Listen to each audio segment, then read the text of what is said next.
some already about the causes of World War I, and then we talked about what World War I looked like with the trench warfare and that idea of a stalemate. So what we're going to look at in this presentation is what were some of the major battles in World War I and how those battles influenced the outcome of the war. Now we're going to go through these battles before we go through American involvement in the war, just because it's important to understand that the Americans did not join in until much, much later on in the war. So before we get too far into the individual battles, it's important to understand what each of these individual countries wanted, why they were in the war. Of course, we know that the main causes was mania and the assassination of Archduke Francis Ferdinand. But let's look at some of these overall things that everybody wanted. So first of all, France wanted to regain Alsace-Lorraine and the Saar Basin, and those areas were very, very rich in natural resources. And you're going to see a lot of debate over Alsace-Lorraine in World War II as well. They wanted to create the Rhineland as a buffer. So they wanted a buffer between Germany and France. They wanted to completely cripple Germany's military, and they wanted to obtain for themselves German and Turkish colonies in Africa and in the Middle East. And that is that whole idea of imperialism. Then we've got Great Britain. Great Britain had a similar goal as France. They just wanted to get German and Turkish colonies in the Middle East. Once again, that idea of imperialism. Italy wanted some of the land from Austria-Hungary. Russia wanted control of the Dardanelles and Bosporus Straits. Austria-Hungary just wanted self-preservation. They just wanted to stay the way they were. They just wanted to keep everything like it was. Germany has a pretty long list of wants. They wanted to take over parts of France, Luxembourg, Belgium, and Western Russia. So that's where a lot of the problems came in, was that the Germans really, really wanted to have all of this extra territory, and it really kind of freaked everybody out that that's what they wanted. They wanted Austria-Hungary and the Balkans as a sphere of influence. So they wanted to have influence over those countries and the development of those countries. And they wanted to take over the French and the British colonies in Africa. So you can see just by this alone how much that was against what the Allies wanted. And then the United States, when they entered the war, they basically wanted a victory. That was the big thing. They wanted the war to end. And then they wanted Wilson's 14 points. And we are going to talk about Wilson's 14 points after we talk about the effects of World War I. We're going to look at that primary source. So it's important to understand what those points were.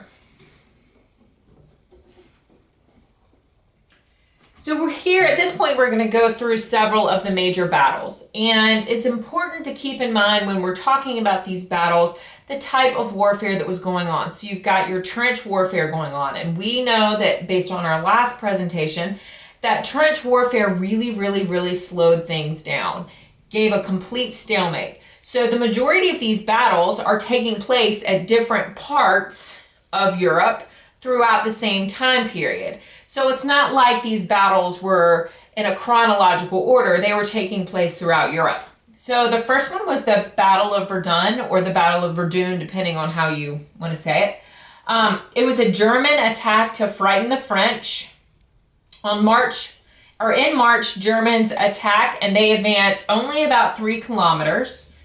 There were smaller attacks during the summer and autumn. Then there's a French counterattack that kind of takes a time period of about 6 weeks. Once again, only 2 kilometers. So we're talking about very, very marginal spaces that are gained from this. It is one of the longer battles from February of 1916 to December of 1916. Okay, 550,000 German losses, 434,000 German losses. Or French losses was 550,000, German losses were 434,000. So guys, that is close to 1 million deaths in just this one battle. So you can just see how much of an influence World War I was on our nation and on the world in general. Next one is the Battle of the Marne. This was to stop the German advance. 1914, the German army advances through Belgium, and Belgium is just north of France, and then they go into northern France. In 1918, the Germans push again. This is basically a 4-year push against the French. Hundreds of thousands of people die in this one. The armies gained nothing. So there was no mentionable land gains in either one of those, any of those campaigns. Okay, then we have the Battle of Ypres. And if you look at it, it's kind of spelled funkily, you know, by the way you say it, but it is pronounced Ypres. 1914, and it's an attempt by the British to stop the advances of the Germans. It's the first use of poison gas. And it's just kind of a series of disasters. We had really, really ambitious goals with this battle. The weather was bad. There was bad judgment across the, you know, on both sides of the battles. And it led to a lot of men dying. Total casualties, over 250,000 total casualties. Probably the most famous of the World War I battles is the Battle of the Somme.